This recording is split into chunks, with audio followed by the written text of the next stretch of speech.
My name's Greg Marco. I live in Morganton, Georgia. I'm transplanted from California to Georgia about 35 years ago. And some of these guys on here today I've known since about the time I've moved to Atlanta. Um, I like to tinker, and I'm a Dxpeditioner. I've been on about 35 Dxpeditions from small holiday style trips to large scale major expeditions. And I think it's 70 years old. My Dxpedition timeline is coming to an end. I need to kind of wind that up because it is a young person's hobby. Um, about 4 years ago, 5 years ago, I crossed paths with a friend that I hadn't seen in a while, George Wallner, AA7JV. And George is an entrepreneur, an engineer, really brilliant guy, lives in Miami. And he had kicked off a project called a RIB, a radio in a box. And his project, his goal of this project was to develop a solution to take ham radio to DXCC entities where it was very difficult to get permission.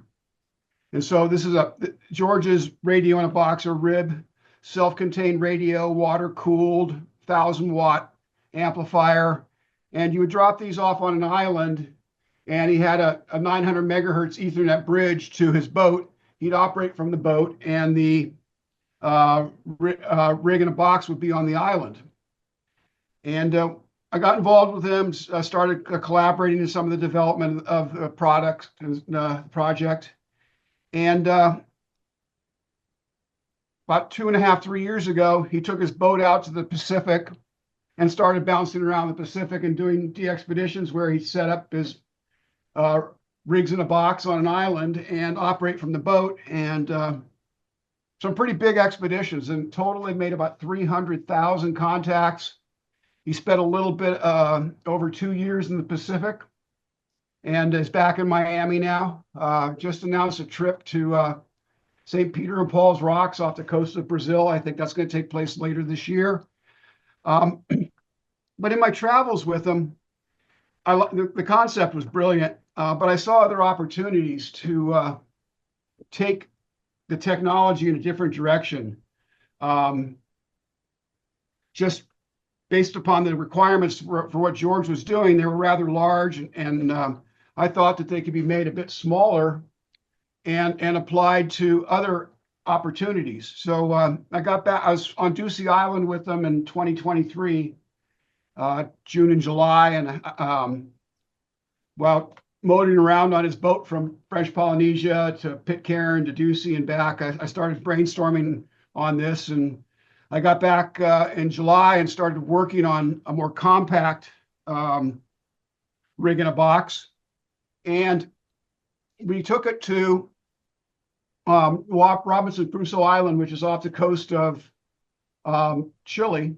I should say the Dxpedition team took it. I stayed home and operated it. And with that rig in a box, they made about 15,000 Qs, and which was about 20% of the overall QSO count.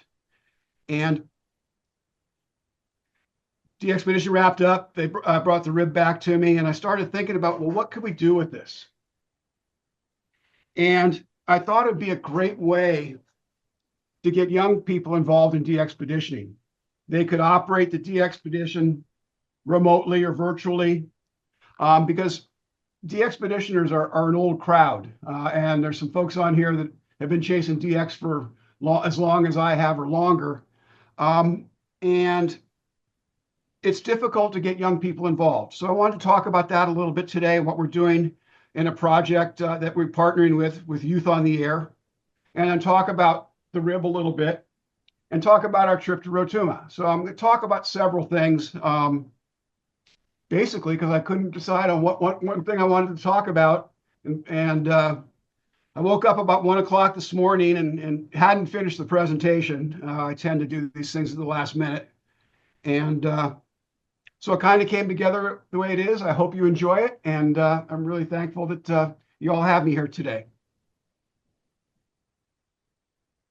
So de-expeditioners are an aging group. On the sad side of it, in the last few years, I've lost a lot of friends that I was very close to. But we really haven't been bringing enough young people in to backfill those folks that are either no longer just the expedition or no longer with us. So needed to put some thought into how do we create interest and excitement?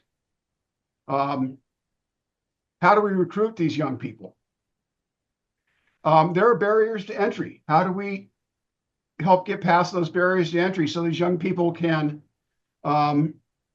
participate in de-expeditioning? And one of the things that is apparent to me as I started to think through this is the generation of de-expeditioners that are now aging out. It was kind of like the heyday of de-expeditioning, the 80s, 90s, early 2000s, prior to a lot of the most needed entities getting put off limits by the U.S. Fish and Wildlife or the French TAF or the corresponding natural organizations in New Zealand and Australia. So it's gotten really difficult to activate some of these places. But there's a lot of knowledge out there that if we don't tap into it, it's going to be lost. And some of those things are, how do you negotiate with a management agency like U.S. Fish and Wildlife? You have to figure out a way to get them to say yes, which usually involves more effort being put into how do you avoid them saying no. The application preparation. This is a real big and complicated effort. I was on the last Dxpedition to Desiceo and the Dxpedition in 2016 to Navassa. The applications for each of those expeditions were voluminous, about 300 pages. So there's a lot of expertise, knowledge that goes into these type of documents, and it'd be nice to be able to leverage that knowledge as younger people come into the hobby. Fundraising is a real interesting aspect of it. Dxpeditions are not getting any less expensive. In fact, the costs are staggering. I don't know how many Dxpeditioners we have on this call today, but recently there was some more information released about the upcoming Beauvais trip in February 2025. The budget for that Dxpedition is just short of $1.7 million. And they're going to go to Peter I, another Norwegian island in the Antarctic, in 2026. They have one helicopter on the Beauvais trip. They're going to have two for Peter I. So it's safe to assume that Peter I, when the funding process kicks off for that, it will end up being somewhere north of $1.6 million, maybe north of 1.7. That's an awful lot of money to raise. They're doing it by partnering with non-ham organizations that are going to piggyback on these trips. It's probably the only way to make it happen. I was part of a team that went to Beauvais in 2017. We almost got there. The boat broke down at anchor off of Beauvais, and we had to hightail it out of there and head to Cape Town on one engine and making only about 4 knots. I could walk from the stern of the ship to the bow faster than the ship was moving. It took us 2 weeks to get back to Cape Town. Sponsorships are a big thing because this is where the money comes from. Logistics. These big expeditions, you're shipping your materials in a cargo container. I'm not really going to get into it in detail, but I think the day of the big expedition has come to a close or is rapidly coming to a close just because of cost. There's some places where you need the infrastructure just to be safe to have that kind of need to ship something and cost, but there's other ways to skin the cat to try and keep costs under control. Safety is a big issue. One thing I've learned in the expeditions that I've been on, it doesn't matter where you're going. You need to bring a medical professional because you may be going someplace that's relatively easy, but you don't know what's going to happen. And if you're outside of your home country, getting home is going to be difficult. So when we plan these trips, we have a medical professional. When we went to Rotuma a couple months ago, we had an EMT, and his services came in. Let's just say they came in handy. We needed him. We also have evacuation insurance. We had to use that when we went to Pitcairn. We had one of our team members slip and fall when we were boarding the Braveheart in Mangareva on our way to Pitcairn, and he broke 5 ribs and a shoulder blade, and he was in pretty rough shape. So, all these things come together to make a successful Dxpedition, and I'm hopeful that the new crop of Dxpeditioners that we're trying to bring in are able to leverage, some of the knowledge and expertise from these guys who are either retiring from Dxpeditioning or, aging out. There's a young team with members from Hungary, the UK, and Germany going to the Marshall Islands. I believe they're leaving this Saturday. Really impressive team of young hams. One of those individuals was on Rotuma with us, world-class CW operator, and it's really awesome to see these young hams venturing out and taking part in what I consider a really important aspect of the hobby. So after Juan Fernandez, it was actually my YL Wendy, and some of you have met her. She kind of put the bug in my ear about getting youth involved, and it was, I'd been thinking about it, but I needed a little jump start to get going, and so reached out, met with representatives from Yoda at Dayton last year, started talking to contesters and DX clubs, and found out that globally there are hundreds of young hams that are into contesting. And those hams are competitive. A lot of them are very good operators. And, I just didn't realize that there were so many out there. There's a lot of activity in Europe. And it's funny, I was talking with a colleague today, and he had a conversation along these lines with a friend of his in Europe. And the friend in Europe said, it's great to see how many young people are getting involved in ham radio in the US, where our perception in the US, at least him and my perception, was that there's more activity going on in Europe. So, but it's good. It's really awesome to see that there's so many young people getting involved. And these kids are energetic, enthusiastic, really good operators, and really fun to be on a trip with. We had a team of 6 on Rotuma, and we had 3 young hams, one from the US, one from the UK, and one from Lithuania. And we had a really good time. Our next trip is in the planning stages. We're going to announce it probably late March, early April. It's going to be a bigger team. We're going to a place that's not quite so far from home. It looks like we're going to have a couple of father and son or father and grandson teams. I'm taking my granddaughter along. So that's going to be real rewarding for those of us who get to do it with our kids or grandkids. And it looks like we wanted to have 12, but it looks like 12 is not going to be enough to satisfy the demand. So we have a really good operating location. We have plenty of housing. So we may end up with about 15 young people. We're going to be at this location from October 18th through October 29th. We'll be operating CQ Worldwide single sideband, and the adults are going to take a step back and let the kids plan the contest. So it's fun to see how they work through the process. The 3 young hams on Rotuma, they planned our operation for CQ Worldwide CW while we were there, and they did great. So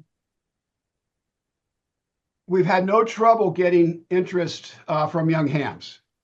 Yoda in the US and Yoda in the Europe were great places to draw kids from. We ended up with about 40 remote operators on Rotuma, and about 30 of those remote ops were young hams in their early 20s and late teens. So they all got a taste of what it's like to be on the other side of a DXpedition pileup. We had a little bit of a debrief after we got home, and out of those 30 or so kids, 8 expressed a real desire to go on a DXpedition. So we look at these kids operating remotely as kind of the big end of the funnel, and out of the narrow end of the funnel comes kids that actually end up going on DXpeditions. So on our trip to Rotuma, Connor, KD9 LSV, engineer, works for an aerospace company, really sharp kid, really funny, and had a great just get it done attitude. If there was a problem, he'd fix it. He didn't ask anybody, he'd just fix it, which is exactly what we needed. Jamie, M0SDV, he's been to a number of places doing contests, and he's on his way to the Marshall Islands. World-class CW operator. Jamie is a police officer in the UK, and at 24 years old, I think he is, he has what it takes to be be leadership in the next generation of young DXpeditioners. And a really rewarding guy to work with. Lucas was our team photographer. You're going to get to see some of his work at the end of this presentation. Brilliant young kid, can fix anything, and you'll see an example of his MacGyver skills in a couple of the slides at the end of the presentation. Great phone operator, a lot of fun to be with. So we're continuing to engage with more youth. We really didn't have a vetting process for this trip, but we're going to implement a process where kids that get to go on these DXpeditions will be sponsored. We're anticipating or envisioning that they will write a short essay about what they bring to the DXpedition and why they should be on the team. And then we'll have a group of folks that are involved in the project that will select who gets to go.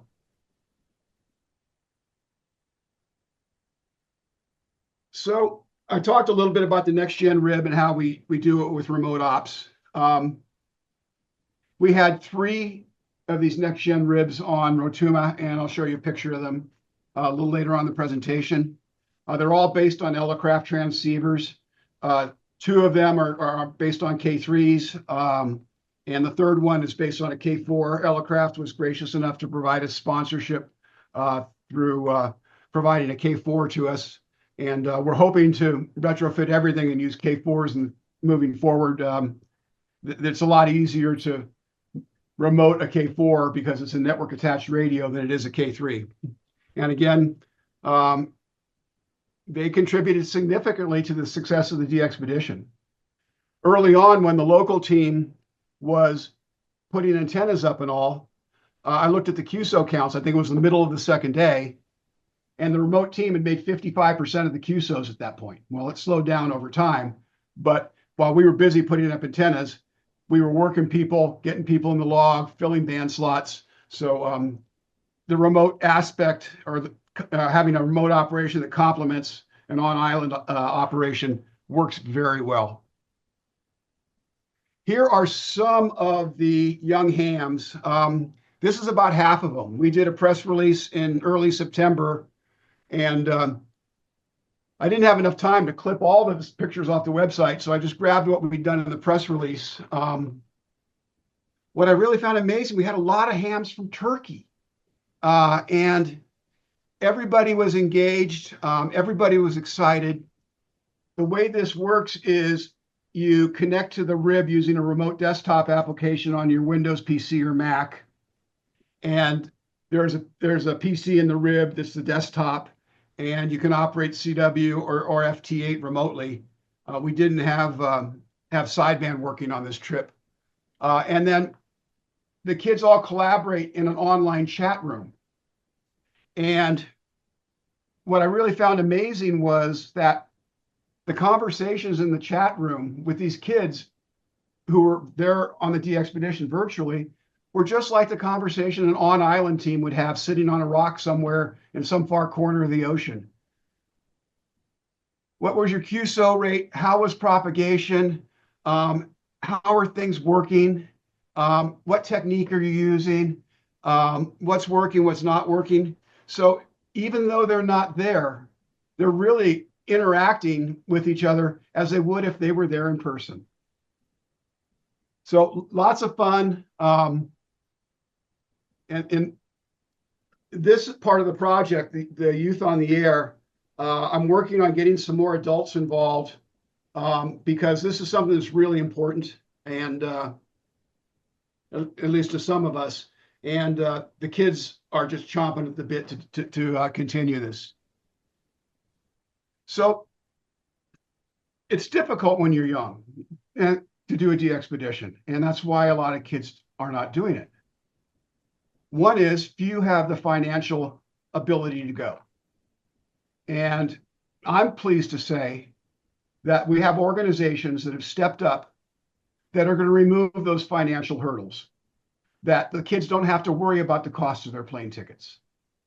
They just have to figure out how they're going to get time out of their schedule to go.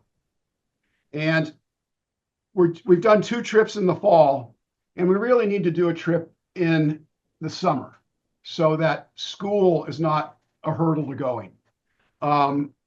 It wasn't possible to do one in the summer this year.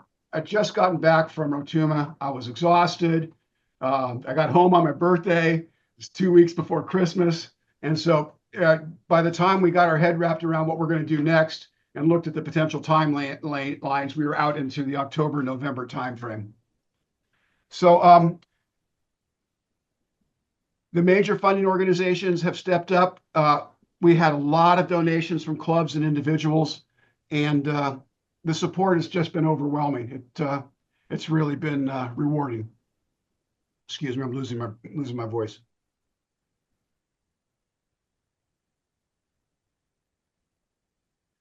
So some of you guys might know this guy's Hal, W8HC. He's Secretary Treasurer of Indexa. And I met Hal in North Carolina, and this is the rib that we built. It's small enough to fit in an aircraft overhead. It weighs less than 15 kilos, so one person can carry it, but you're going to get tired carrying it after a while. And it's a fully integrated station. It has your IP network, has router and switch, PC, Raspberry Pi, which does a bunch of stuff, power supply, radio. It's a self-contained station in a box, and it deploys very quickly. You plug it in, connect antenna, connect network. The rib automatically boots up, all the systems start up, and it's ready to go. And we've engineered it to really for the goal is you could leave it somewhere for 6 months and it'll continue to operate. If for some reason the PC shuts down, we have a supervisor function that runs on the Raspberry Pi. It'll restart the PC. If the radio stops talking on the CAT interface, well, then the supervisor will restart the radio. It works really well. And in contrast, George's ribs are about 90 pounds and about 4.5 cubic feet. So they're quite a bit bigger, different application. We needed to shrink things down as much as we possibly could. So this past summer, we went to St. Martin, and we operated from the French side, and we operated from the Dutch side. One of the goals there was to set this up and run it, have remote people operate it, power it up, and not touch it. And we met that goal. Plugged it in, hooked up the internet, hooked up an antenna, let the people know it was on the air, and away they went. So we operated with it for about 4 days on the French side. We went to the Dutch side and left it in an unmanned location. And the challenge there was the power consumption, the rate of consumption on the Dutch side of the island has exceeded their generating capacity. So every day they have rolling blackouts. So every day, at least once or twice, the rib would lose power. And when power was restored, it came right back up, and they started operating again. So we met our primary design goal that you can put it somewhere and operate it and leave it alone and with hands off, and it will continue to operate. We do have a VPN that terminates on this box, so we can be in the States And if we need to do any maintenance on it, we could do maintenance remotely. So I talked a little bit about the dashboard on the desktop and the rib. This is what it looks like. There's two screens. One is for CW or sideband. And you guys who contest, you'll recognize N1MM. This radio-looking thing in the top is a program called Win4K3. It just makes it easy to interface to the radio. Then we have a little dashboard here, which gives us some parameters. We found that monitoring temperature of all the subsystems is a really good indicator of what's going on. We haven't had any trouble with things getting too hot. And you see the button FT8 and CW. That does a lot of things. And when you hit CW, it normalizes all the CW settings in the radios. Because sometimes an operator will get in and change the shift, change the bandwidth, yada, yada, yada. You push this button, and it restores everything back to a default. The same thing for FT8.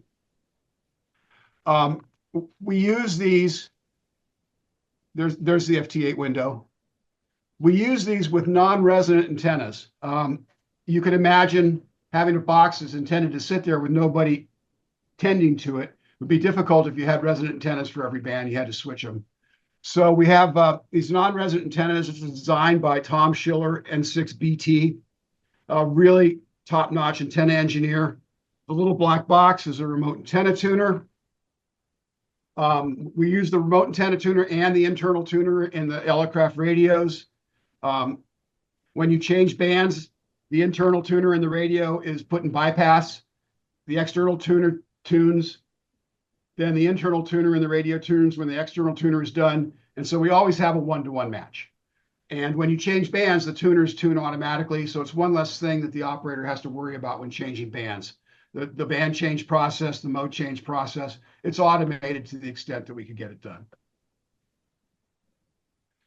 This is Hal and I at the location on the Dutch side.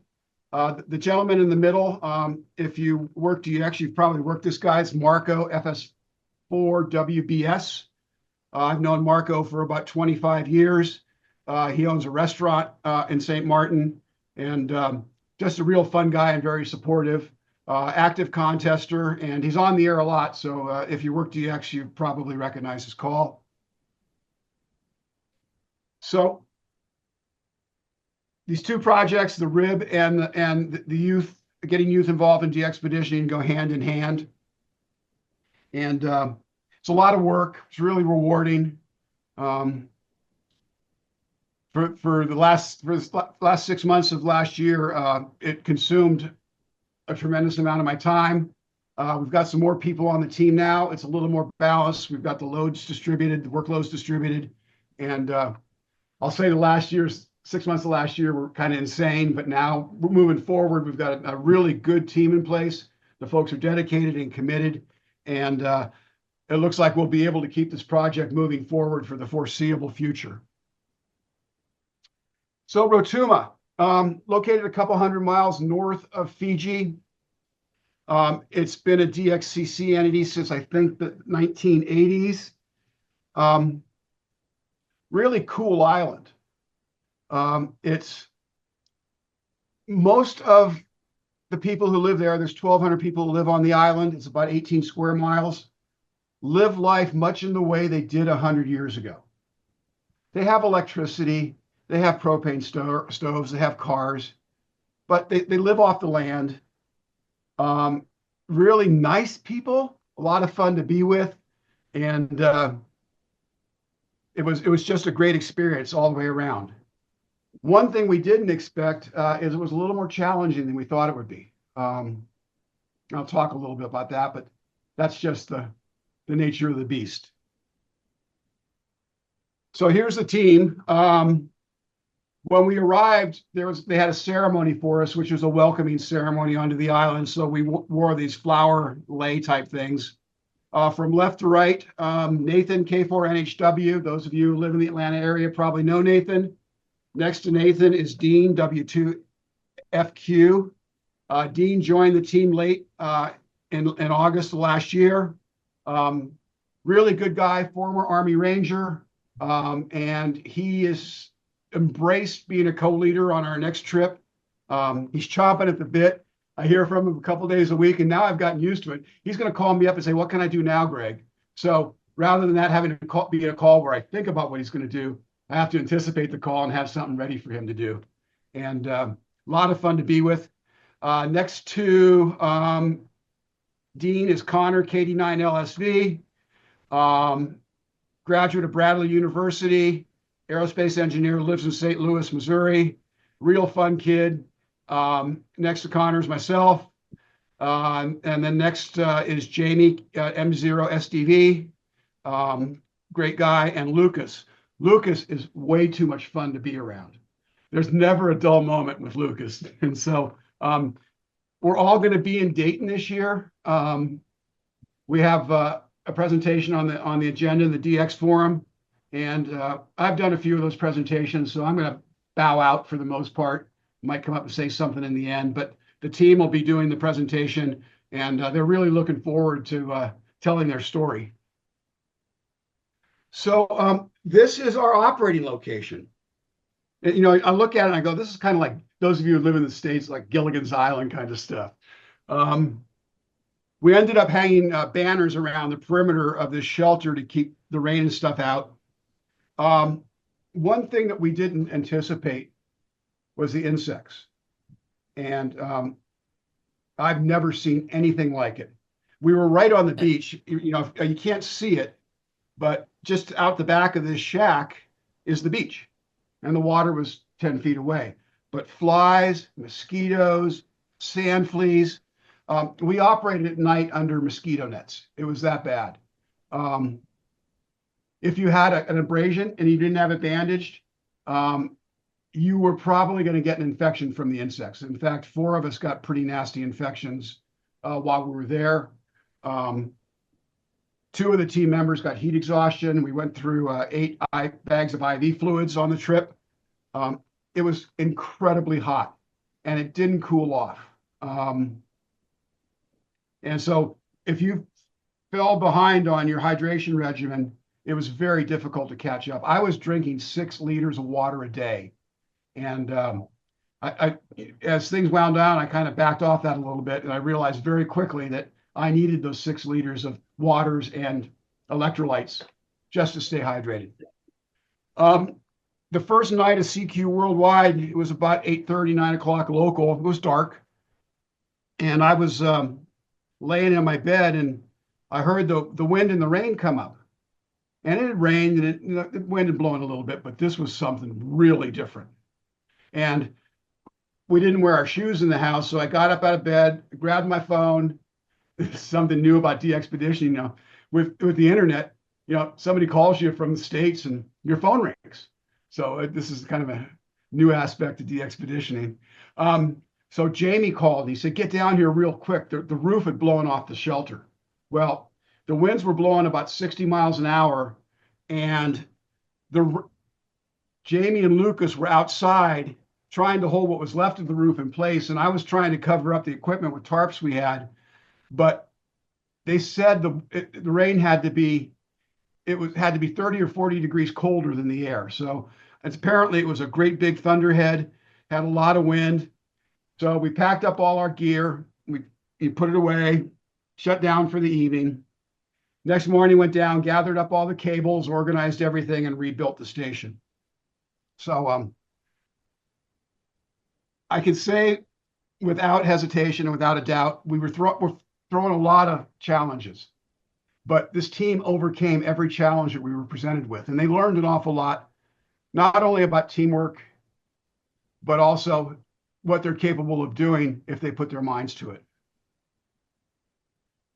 This, I don't know what we were doing here. I don't remember this picture being taken, but Jamie's poking fun at me. I'm poking fun at him, and everybody else is getting a laugh out of it. And I'm not quite sure what Nathan's doing back there, but I'm sure this was a fun moment. I just don't remember it completely. We all know that antennas work really well in salt water. And this is one of our antennas. That's Lucas out there. When we put the antenna up, the water wasn't quite so deep. Well, that night, we learned a lesson the hard way. Storm came in, Tenna went for a swim, tuner went for a swim. So before I even knew that anything had happened, Lucas had the tuner apart, and he took Nathan's stethoscope, and the tuner had the ability to go through and you can toggle through each relay that switched in the inductors and capacitors. So Mr. MacGyver here was using a stethoscope to make sure that each relay was operating. We got the tuner out of the water. We rinsed it thoroughly with fresh water. We brought it back to life.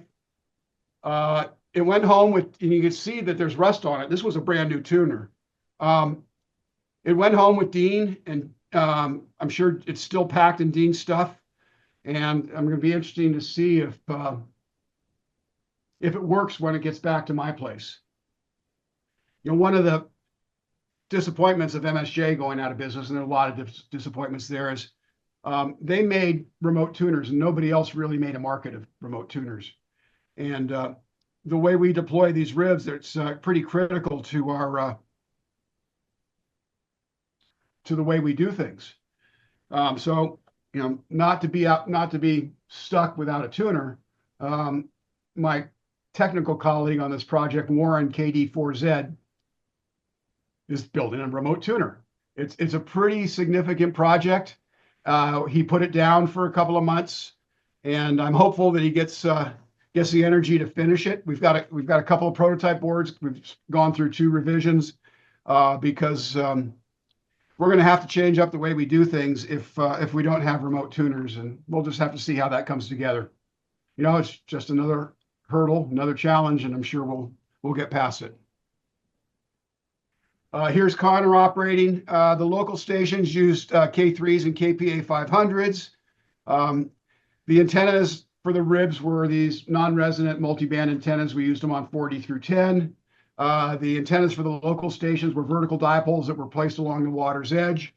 So they were strung out along the beach. We had a lot of coax. We needed a lot of coax, and we left all the coax in Rotuma. It wasn't financially feasible to bring it back. We would have paid more to ship it back than it was worth, so we left it all behind, along with the tables, chairs, and some other stuff. Dean's operating. Everybody is, having fun. Your energy level starts to diminish over the course of an expedition. I think this was pretty early on. Dean shaved every day. I don't shave on Dxpeditions, so I can just look at the picture I'm in and tell about when it was taken. Jamie, this was operating at sunset. You can see the ocean back there. That's the 10-meter antenna in the background. During the day, it was great. But at night, when the bugs came out, it was just not very comfortable. Power was a challenge. The 240-volt commercial power on the island, I never saw 240 volts. It was more common, it was 190, 180. At the lowest I saw it was 145 volts. And electronics just doesn't like that.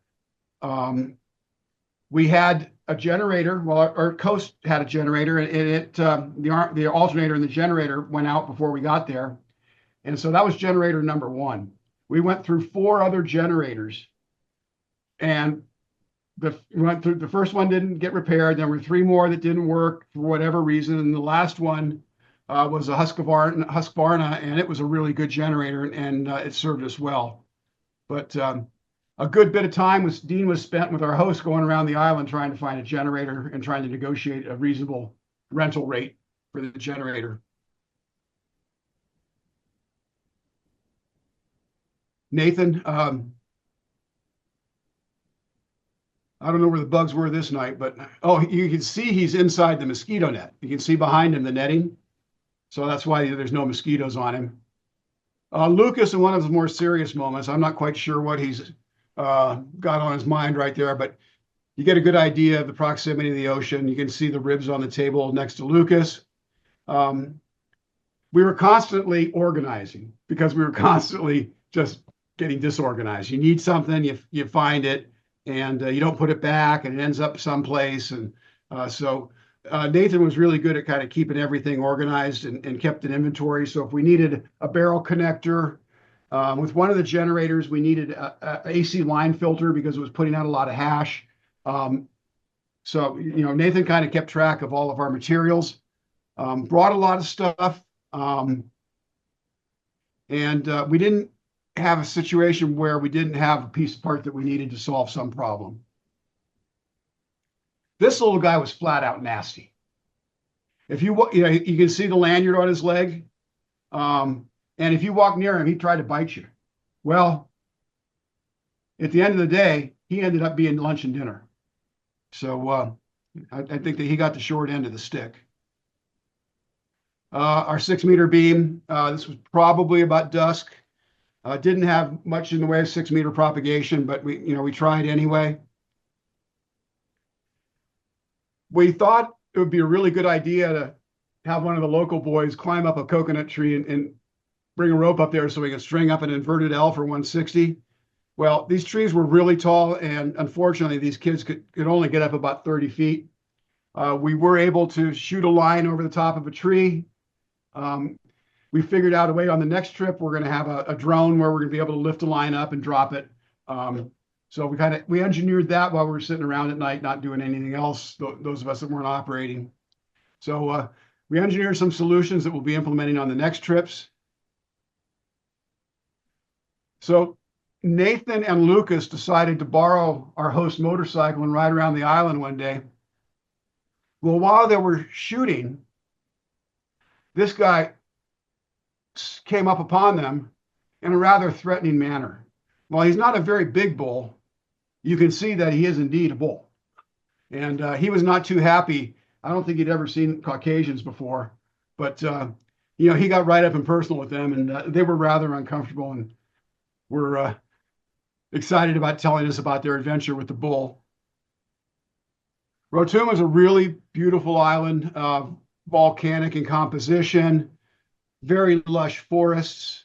The side of the area of the island we were on, it was very shallow. So when the tide went out, water's edge might be 50 or 60 feet offshore at low tide, and at high tide, it was right up against our operating location. We found a couple of good places to swim, and it was a relief to jump in the water and just kind of chill for a while. Lucas is an amazing photographer, and it was just this morning about 2 o'clock where I looked through all the pictures that he had put in Dropbox, and he did a really good job capturing the island's beauty. This is a picture of the 3 ribs, the 2 K3s and the K4.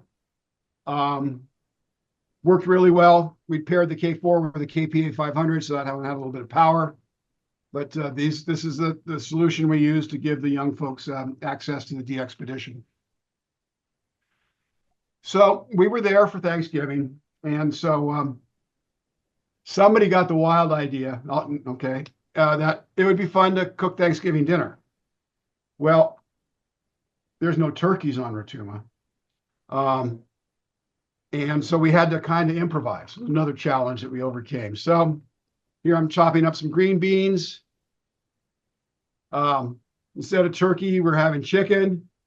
We actually stuffed the chicken, and we had enough seasonings to season things the way we've become accustomed to. And these are our hosts, husband and wife, Lillian and Vama. Really great people. So this was an experience for them. And Lillian was really interested in the whole Thanksgiving cooking thing. So I'm going to send her a care box and instructions on how to prepare Thanksgiving dinner. So when November comes around, she can experience the treat again. Did I say it was hot? It was constantly hot. But we managed to pull off dinner real nicely, Nathan and I. And it was just a nice way to remember home and think about our families when we were on the other side of the world. I talked earlier about my experiences with George, and we do CQ Worldwide from the Bahamas for a number of years from his boat. And it's been a long time since I've been home on Thanksgiving, and this last year was no different. 2025, I will be home. Here, I thought it'd be interesting to see what Lucas did when he got all choked up. So there was, and this was probably the last week of the trip because, I've got a little bit of growth going. And again, we're cutting up. You kind of have to enjoy yourself. Just taking some pictures. Nice picture of Lillian and Vama. Vama's son, Paul, lives on what they call the mainland, which is the main island of Fiji. And Paul was really instrumental in being our local eyes and feet on the ground when our equipment arrived about a month before our arrival. He made sure that it made it through customs and that it was stored, and then it got on the boat to Rotuma. When we arrived at Rotuma, all of our gear was sitting there waiting for us. It couldn't have been better. There's a boat that runs from Rotuma or from Fiji to Rotuma. When we started the process, it was once a month, and then they implemented a second trip each month. So it was every 2 weeks or so, no set schedule. And we shipped with about 6 weeks of padding into the schedule. From when we shipped our gear from Atlanta, it went from Atlanta to Los Angeles, Auckland, Sydney, and then to Fiji. We thought and it's a good thing we had that buffer in our schedule because the gear got to Rotuma 10 days before our arrival. Other things were prioritized. For whatever reason, it took longer to get to Fiji by air freight, and it took longer to get to Rotuma by boat. So there was a lot of discussion about why are we shipping so early. That's why we ship early. So this is our arrival back in Fiji from Rotuma. It was a real logistical challenge with our carry-on bags. Our international flight, we could have our checked bags could be 30 kilos, but on the inter-island flight, we were limited to 15 kilos. So when we got to Fiji, we spent a day there at a hotel. We split our stuff into smaller bags, 15K per bag, because if it was over 15K, it wasn't going on the plane. That was made perfectly clear to us.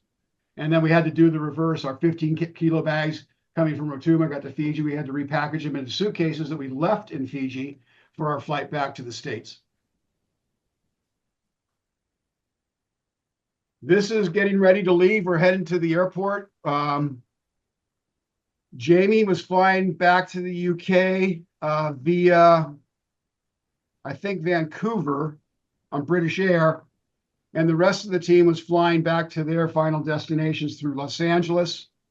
We were all pretty beat at this point, but we all mustered a smile.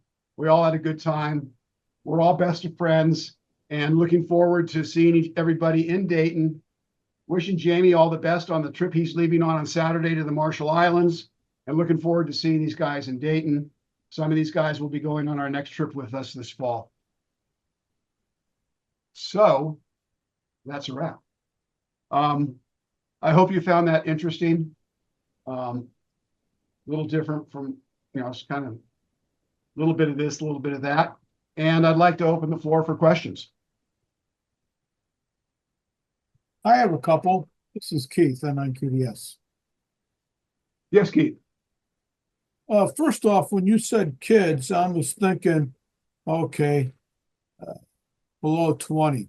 So these are actually all young adults, which is They're fine. all young adults, yes. not The age of majority or the age of adulthood in Fiji is 21 years old.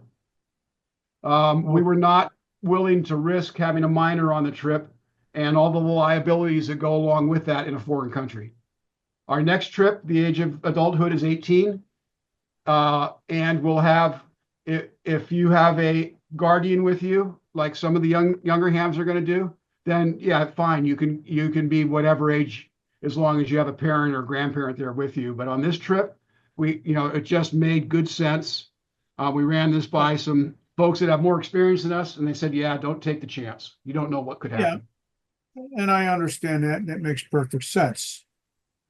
Now, with that being said, you were also talking about getting young folks interested, whether it be the hobby or contesting and what it is. So, have you ever tried or thought about incorporating the POTA into it? Because when you do something like that, you're going out to a park, you're doing whatever you do at the park. You got to set up, you got to bring your equipment and all that kind of good stuff. Plus, you got to bring food and you got to be, prepared to be able to eat. And, you're going to bring some medical gear, for scrapes, bumps, and bruises. But by doing something like that, I think you could get the younger crowd with the parents and the kids involved. And when I say kids, I'm talking about 18, 16 and younger. But just getting them involved, which would bring even younger blood into the hobby and get them going in contesting. But That's a really good idea. The next place we're going to be staying in cottages. Our operating location is going to be at a friend of mine's house on this island. It's going to be a much different makeup. We had planned on Rotuma. Then the element of bringing youth in came later, but our accommodations could only support 6. And again, the next trip, I think that there's going to be probably hams between 12 and 16 years old on the next trip, more around 18 years old. And then we'll probably have some young adults as well. But it'll be a broader age range just because of the makeup and the composition of this next trip is not going to be anywhere near as challenging. And the last thing I want to say is, as far as taking a radio and a package, taking it to an island, dumping it down, throwing up an antenna, and plugging it in the wall, I could, shout over my fence to my neighbor's house instead of working him to wherever and back again. But yeah, I'm not into the remote thing as far as something like that. It's not for everywhere. But do you work a lot of DX, Keith? I do a bit of it, yeah. Okay. Fair amount. I'm not. Well, I do DX, I do contesting, and I do POTA, and I do whatever floats my boat. And I'm also into the older radios, stuff from the 40s and 50s and 60s. So, I got my hand dipping into several areas of radio. Well, that's a beautiful thing about this hobby is there are a number of facets that any of us can enjoy at our choosing. And I agree with that. But like I was saying, I was just thinking that, if you incorporate the POTA, and you can do it without having great expenses, you won't have the logistic nightmare that, okay, well, we got to plan this around our school days or whatever, or somebody's work schedules or something like that. But just doing a simple weekend POTA, I think would be a great thing to bring, and it would bring interest within the younger adults or younger kids to get them involved in radio and contesting and so forth. But that's just my feeling. That's a great idea. Thank you. Greg, I have a question about the vertical antenna that you showed in your pictures there. I was just curious as to how long the vertical portion of it was and how long the 2 radial portions were. I think that was a clever idea, especially to mount the antenna tuner at the feed point of it. That kind of thing could be used. The vertical section is 19 feet. Okay. And the radials are 8 feet each. All right. And you used it on 40 through 10? Yes. We've actually used them as low as 60 meters. When you have salt water under your antenna, you can have a compromised antenna and you don't lose that much. If we were up on a hillside, we would run a different complement of antennas. Oh, I understand. I like the simplicity of it. That's why I was curious. Yeah, we can set up a station, two people can have it on the air in less than 10 minutes. Okay. That's the other That's, reason I was intrigued. yeah, everything telescopes. Reach out to me. My email address on QRZ is good. I'll be happy to share any knowledge that we've attained with you because we think it's a pretty slick setup. We've been using it for a number of years. Okay. Well proven then. Yes, thank you. Hi, Greg. It's Jonathan from the UK, from Ipswich, Q0 DVJ. Terrific presentation. Thank you very much for your time doing that. And just wanted to say, really, a bit particular question, but I know Jamie very well. I remember when he first came along to the superstation we have up near here, Mike Six Tango, and I operate up there quite a lot. And he's a super operator, and right from a really early age. I mean, he's come on a bit now. Not really a young operator now because he's been doing it so long. But we gave him a lot of encouragement, and it was rewarded with some terrific development and operation. So yeah, he's a great guy to have around, and I'm wishing him luck at Marshall as well. He's a natural leader, and that's going to shine in the years to come. Yeah.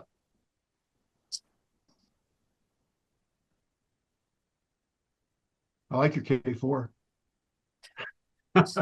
Any other questions? Yeah, on the Yaesu one, I sit this side to cover up the K4 and have the 101 showing. And then when I'm on the K4 call, I sit this side and I cover up the 101 and the K4 shows.